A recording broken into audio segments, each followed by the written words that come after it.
राम राम प्रधान। राम राम जी, राम राम जी। तो आज ये जो बटनपुर गांव में मीटिंग करी है, किस उद्देश्य को लेकर करी है? देखिए, जो संयुक्त मोर्चा का 13 महीने आंदोलन चला, उस मौके हमारा एक भारत सरकार के साथ समझौता हुआ था, जिसके ऊपर एमएसपी के ऊपर, खरीद के ऊपर गारंटी, किसान को कर्जा मुक्ति और बहुत से मुद्दों को लेकर के किसानों ने आंदोलन को स्थगित करा था, समापन नहीं करा था।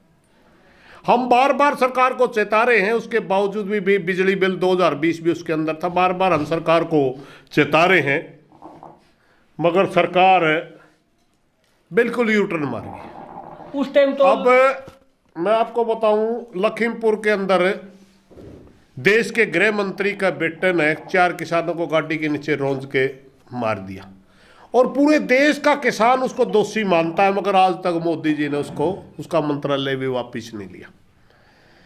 इन सारी बातों से दुखी होकर के अब 26, 27, 28 तारीख का पूरे देश का किसान अपने प्रदेशों की राजधानियों के अंदर 72 घंटे का पड़ाव लगाने के लिए पहुंच रहे हैं। उसी की तैयारियों के लिए हम फिलहाल बटनपुर गांव में बैठे हैं। इसी तरह हम हर गांव में मीटिंगें कर रहे हैं, ताकि उस समय जब आंदोलन चल रहा था, बहुत से गांव ने वहां पर दूध भेजा, लासी भेजा, इनकी झोंपड़ियां भी थी। तो हम कह रहे कि उसी तरह का, जिस तरह सिंगू बॉर्डर और टिकरी बॉर्डर पर माहौल हमारा 13 महीने रहा, उसी तरह हमारा 3 दिन का माहौल चंडीगढ़ में होना चाहिए। उन्हीं की तैयारियों के लिए आज हम बटनपुर गांव में बैठे। कितनी संख्या में किसान पहुंचेंगे चंडीगढ़? देखिए, ये तो हमारा, हम एक मीडिएटर होते हैं, जो किसान संगठनों के नेता, ना किसान और सरकार के बीच की कड़ी हो। हमारा काम हो भाईचारे में मैसेज भेजना।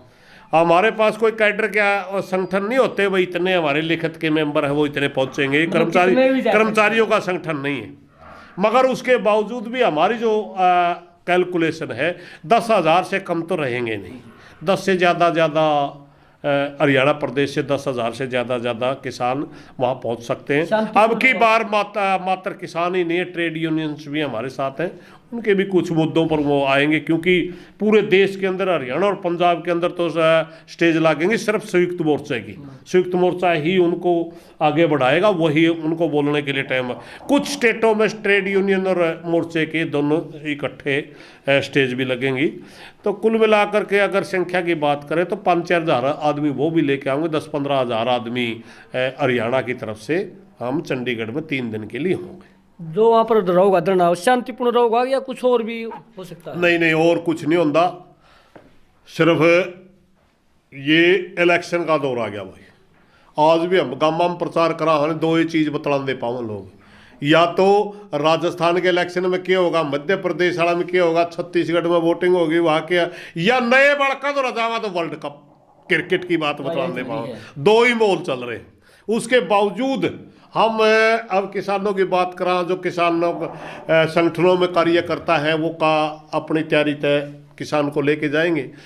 उसके बाद राजनीतिक माहौल तय हो जाएगा भाई वोटिंग के बाद। तो समझ गए ना, कोई आंदोलन का माहौल ही नहीं रहेगा। जब आंदोलन का माहौल नहीं रहेगा तो हमें लड़ते नहीं होती है 4 साल इनके खिलाफ। या तो भारी कुछ मान लेंगे, नहीं कि मैं हम भी सोचांगे कि मैं ऐसा से, और नहीं तो फिर हमने न्यू कहना पड़ेगा, वो नहीं मान दे तो इनका वोट की चोट मारो, कुछ तो कहना ही पड़ेगा कुछ तो। लेकिन हम ऐसा कुछ नहीं करेंगे कि किसी जैसे कोई रेलवे रोकनी है या रोड रोकना है। ये पड़ाव है, हम 72 घंटे का सिर्फ पड़ाव लगाने के लिए जा रहे हैं, अपनी मांगों को राजभवन तक पहुंचाने के लिए। अच्छा, मेन उद्देश्य क्या होगा 3 दिन का जो धरना लगाया है? मेन उद्देश्य यही रहेगा, भारत सरकार किसानों को बुला करके जो इनके साथ आपने वादा किया था वो पूरा करो। C2+50 के तहत भाव तय हो, खरीद की गारंटी का कानून बने एमएसपी के ऊपर, पूरे देश के किसानों का कर्जा मुक्त हो। बिजली बिल 2020 के नाम से जो आप सारी बिजली को प्राइवेट कर रहे हो, इसको वापस करो। अपना स्टेट बिजली को जिस तरीके से चलाना चाहता है उसी तरीके से चलाए। पूरे उत्तर भारत के अंदर पिछले दिनों बाढ़ आई, कितने किसानों के पशु मर गए, कितने किसानों की फसल खराब होगी, कितने के मकान पड़ गए। वो सारी की सारी मांगों के ऊपर हमारा उद्देश्य यही रहेगा कि किसानों की, मजदूरों की मांगों को उभार करके सरकार के सामने रखना। और मजदूर और किसानों से हमारी प्रार्थना ये रहेगी ज़्यादा से ज़्यादा संख्या में हिस्सा लो, और सरकार नहीं सुने तो उसको सबक भी सिखाओ।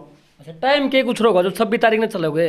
तो टाइम 26 तारीख ने 11 बजे तो हमारी स्टेज लग लेगी वहाँ। अच्छा लग लेगी पहुंच लग लगे हम 11 बजे, क्योंकि हमें कुछ साथियों की जो जिम्मेवारी लगा रखी है वो तो पहले ही वहाँ इंतजाम वगैरह कर लेंगे, क्योंकि हम कोई एक दिन के लिए नहीं जा रहे। एक दिन के लिए अगर कोई जाता है ना तो वो व्यवस्थाएं अलग होती हैं। एक दिन के लिए कस्ट रोड के ऊपर भी किसान बैठ जाता, कोई दिक्कत नहीं। मगर 3 दिन के लिए जा रहे हैं तो इसका मतलब हमें वहाँ रहने के लिए व्यवस्था भी करनी पड़ेगी, लैट्रिन बाथरूम की व्यवस्था करनी पड़ेगी, तो सारा कुछ हमारा पहले से तय हो जाएगा।